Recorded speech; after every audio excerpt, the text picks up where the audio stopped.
Hello dreamers, welcome to Biomedicos. Myself Dr. Saurabh Bora, final year MBBS student from JLN medical college Ajmer. देखिए, जो मैंने previous दो video बनाए हैं क्लास 11th और क्लास 11th का पार्ट 1 और पार्ट 2 में जो नीट के लिए 2022 के लिए इंपॉर्टेंट टॉपिक्स थे वो मैंने आपको दो वीडियो के थ्रू बता दिए। दोनों वीडियो का लिंक आपको डिस्क्रिप्शन में मिल जाएगा। अब इसी सीरीज को मैं आगे बढ़ाते हुए और स्टूडेंट्स की डिमांड पर क्लास 12th की फिजिक्स के लिए पार्ट 1 में जो फिजिक्स की फर्स्ट बुक है उसमें कौन कौन से ऐसे इंपॉर्टेंट टॉपिक्स है जो अगर आप नीट के लिए तैयार करके जाए तो आप अच्छा खासा स्कोर कर सकते हैं। बहुत ही इंपॉर्टेंट टॉपिक्स है, मैं आपको चैप्टर वाइज बताने वाला हूं। सबसे पहले हम बात करते हैं फर्स्ट चैप्टर इलेक्ट्रोस्टैटिक्स का, इलेक्ट्रिक चार्जेस एंड फील्ड। इसमें सबसे इंपॉर्टेंट टॉपिक है गाउस थ्योरम। गाउस थ्योरम के एप्लीकेशन आपको पढ़ने हैं और उनके क्वेश्चंस भी आपको करने हैं। इसमें आपको तीन तरीके से इलेक्ट्रिक फील्ड निकालना है। एक लॉन्ग इनफाइनाइट वायर की वजह से इलेक्ट्रिक फील्ड, एक इनफाइनाइट शीट की वजह से किसी पर्टिकुलर पॉइंट पे इलेक्ट्रिक फील्ड, और एक होलो स्फेरिकल जो शेल होती है उसकी वजह से एक इनसाइड पॉइंट पर, एक सरफेस पर, एक आउटसाइड पॉइंट पर इलेक्ट्रिक फील्ड कितना होता है उसका ग्राफ भी आपको याद रखना है। इसके बाद जो दूसरा question electric charges and field से इंपॉर्टेंट है जो आता है वो है electric field due to electric dipole. ये आपको एक्सियल पॉइंट पे और इक्वेटोरियल पॉइंट पे निकालना आना चाहिए। ठीक है, फिर हम बात करते हैं सेकंड चैप्टर इलेक्ट्रोस्टैटिक्स का, इलेक्ट्रिक पोटेंशियल एंड कैपेसिटेंस। यह इंपॉर्टेंट है relation between electric field and potential, जो E बराबर माइनस dV बाई dr होता है, इक्वी पोटेंशियल सरफेस का कंसेप्ट और पार्शियल डिफरेंशिएशन के क्वेश्चन यहां से आते हैं। दूसरा इंपॉर्टेंट टॉपिक जो electric potential and capacitance chapter से बहुत इंपॉर्टेंट है वो है कैपेसिटर। कैपेसिटर की आपको कैपेसिटी निकालना आनी चाहिए, उसका फॉर्मूला आना चाहिए। इलेक्ट्रिक एनर्जी कितनी स्टोर्ड होती है जिसके चार फॉर्मूले हैं। एक है हाफ CV स्क्वायर, एक है क्यू स्क्वायर बाई 2C, एक है हाफ QV और एक है half epsilon not E square AD। ये सारे फॉर्मूले आपको याद होने चाहिए। इसके अलावा एनर्जी लॉस कितना परसेंटेज हो रहा है कैपेसिटर को कनेक्ट करने के बाद और कॉमन पोटेंशियल का कॉन्सेप्ट ये आपका क्लियर होना चाहिए। कॉम्बिनेशन ऑफ कैपेसिटर में सीरीज कॉम्बिनेशन, पैरेलल कॉम्बिनेशन, और जब एक कैपेसिटर को हमने डाई इलेक्ट्रिक से फिल कर दिया तो उसकी कैपेसिटी कितने गुना हो जाएगी। पार्शियल फिलिंग करिए, कंप्लीट फिलिंग करिए, पूरा कैपेसिटर आपको अच्छे से तैयार करना है। इलेक्ट्रिक पोटेंशियल एंड कैपेसिटर में से एक सवाल कैपेसिटर से आना निश्चित है।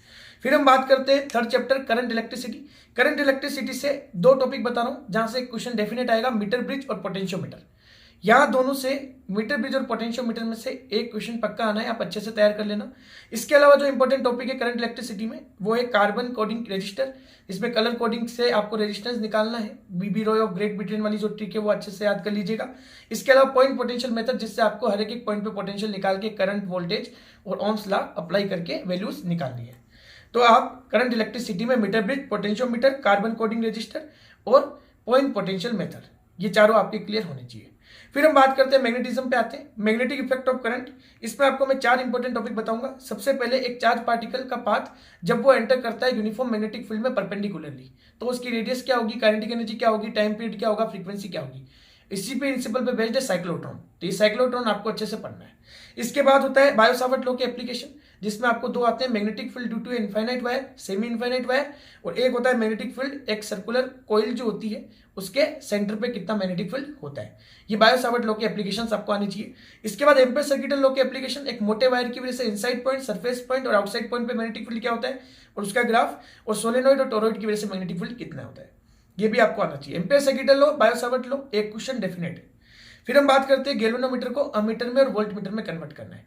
ठीक है, तो ये आपको मैग्नेटिक इफेक्ट ऑफ करंट में तैयार करने हैं। फिर हम बात करते हैं मैग्नेटिक इफेक्ट ऑफ करंट के बाद magnetism and matter. Magnetism and matter में जो इंपॉर्टेंट टॉपिक है वो है मैग्नेटिक मटेरियल से। मैग्नेटिक मटेरियल के अलावा जो यहाँ से क्वेश्चन आता है वो सबसे ज्यादा आता है जो डाइपोल होती है, उस डाइपोल का जो मैग्नेटिक टार्क होगा वो क्या होगा, और मैग्नेटिक पोटेंशियल एनर्जी और work done to rotate the dipole from one position θ1 to another position θ2। आपको डाइपोल को एक पोजीशन θ1 से θ2 में रोटेट करने के लिए कितना वर्क करना पड़ेगा, ये भी बहुत इंपॉर्टेंट है magnetism and matter purpose of view से। फिर हम बात करते हैं इलेक्ट्रोमैग्नेटिक इंडक्शन की। इलेक्ट्रोमैग्नेटिक इंडक्शन में जो इंपॉर्टेंट टॉपिक है वो Faraday law of motional EMF है। इसके बाद ट्रांसफॉर्मर इंपॉर्टेंट है और एक magnetic potential energy stored in inductor half LI square. ये तीन टॉपिक EMI से है, इनमें से भी एक क्वेश्चन पक्का आएगा। फिर हम बात करते हैं एसी अल्टरनेटिंग करंट या प्योर कैपेसिटिव सर्किट से क्वेश्चन आते हैं।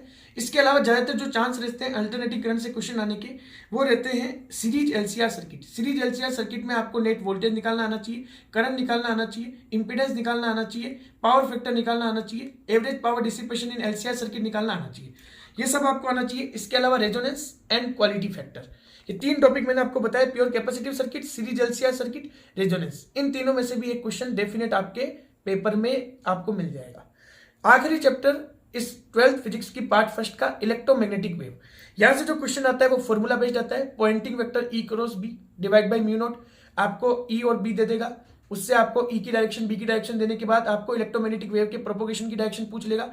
इसके अलावा एक C का फॉर्मूला होता है E not upon B not, तो आपको इलेक्ट्रिक फील्ड का मैग्नेटिक फील्ड का मैग्नीट्यूड देके आपको स्पीड ऑफ लाइट पूछ सकता है, या 1 upon under root mu naught epsilon naught, इसकी डायमेंशन भी पूछ सकता है, फॉर्मूला भी पूछ सकता है। और दूसरा क्वेश्चन यहाँ से जो आता है फॉर्मूलास के अलावा वो इलेक्ट्रोमैग्नेटिक स्पेक्ट्रम से, जहाँ पे gamma ray, x ray, UV ray, infrared, visible, microwave, radio wave, ये जो है इनकी वेवलेंथ का ऑर्डर, वेवलेंथ कितनी है, किस रेंज में लाई कर रहा है, एनर्जी दे दी, उससे आपको वेवलेंथ निकालनी, फिर पता लगाना है कौन सी सिग्नल जो है वो कौन से पर्टिकुलर इस इलेक्ट्रोमैग्नेटिक स्पेक्ट्रम में लाई करेगा। इसके अलावा इनके सारे जो इलेक्ट्रोमैग्नेटिक वेव है उनके यूजेस। तो ये सारे मैंने इंपॉर्टेंट टॉपिक आपको क्लास 12th की फिजिक्स के फर्स्ट पार्ट से जो है वो मैंने बता दिए। इसके अलावा आपको नीट यूजी 2022 के रिगार्डिंग किसी भी प्रकार का कोई भी डाउट है, आप पर्सनली कमेंट कर सकते हैं, कमेंट सेक्शन में मैसेज कर सकते हैं, मैं रिप्लाई करने का पूरी कोशिश करूंगा। Thanks for watching the video, please like, share and subscribe the channel.